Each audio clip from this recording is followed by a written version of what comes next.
Hello, I'm Marcus V. Calvert, and welcome to Tales Unlimited Anthologizer, episode 17. I should have been working on a piece called Last Day, but it fizzled on me. Yet, there's something there. This is the thing when coming up with a short story idea. You kick up tires, you kick the tires. Sometimes you what you've got is a really cool concept, but you're looking at the execution, you're like, yeah, no. Maybe someday, save everything, of course. And what's kind of cool is how the backstory develops. Like, okay, let's say you have three kids who meet online and they're all supers.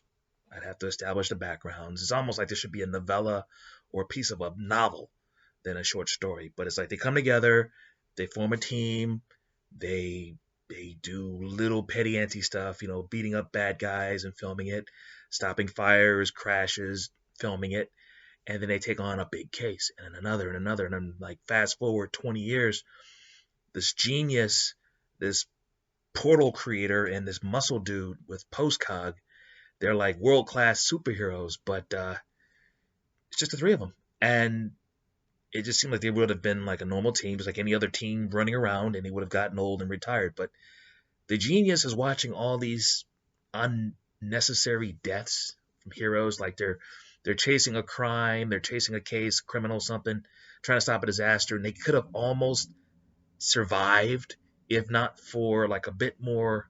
If they didn't have enough intel or enough of a resource, of enough of I don't know, something like training or something, right?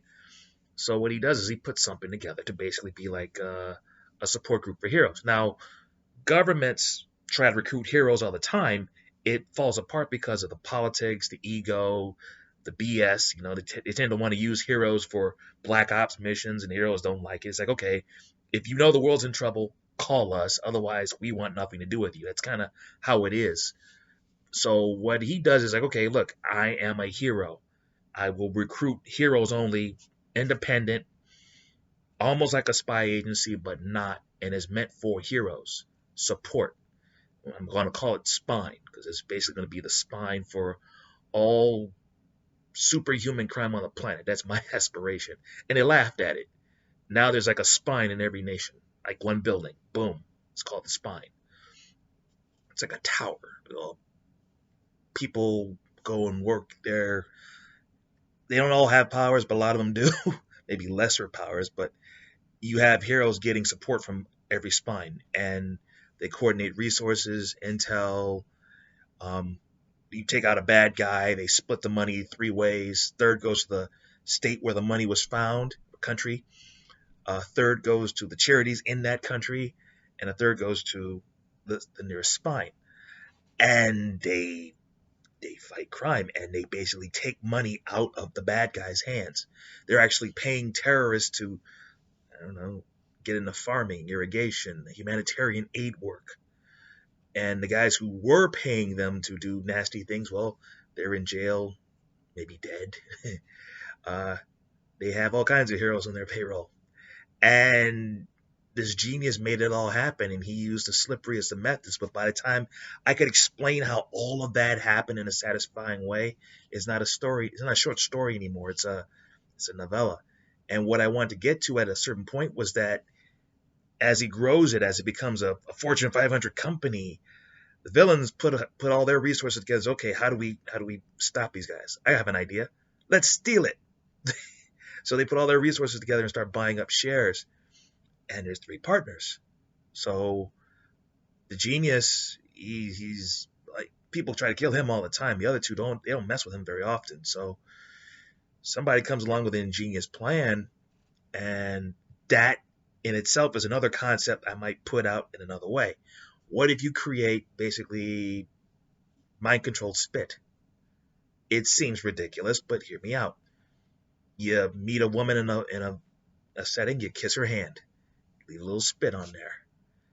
The spit gets into her DNA. It's imprinted with your thought patterns.